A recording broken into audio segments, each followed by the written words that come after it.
আমরা জোর করে দুধটা কিনে নিই। গাধা বোঝা বইতে চায় না, আমরা জোর করে তাকে দিয়ে বোঝা বয়।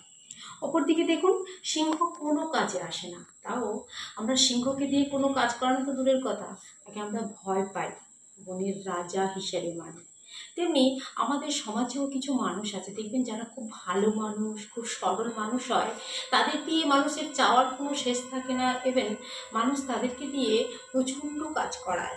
আবার যারা হচ্ছে নিজের সীমারেখা লঙ্ঘন করতে জানে বা নিজের আভিজাত্য বজায় রাখে, তাদেরকে দেখে মানুষ ভয় পায়। তাই আপনি যদি মনে করেন আপনি যার জন্য এত পরিশ্রম করছেন সে একদিন না একদিন আপনার পরিশ্রমের মূল্য দেবে, তাহলে আপনি নিজেকে গাধা বানাচ্ছেন বা গাধার সঙ্গে তুলনা করছেন। নিজের সীমারেখা বানাতে শিখুন, যাতে করে মানুষ আপনাকে সিংহের মতো ভয় পায়। কারণ জানেন তো, মানুষ শক্তের ভয়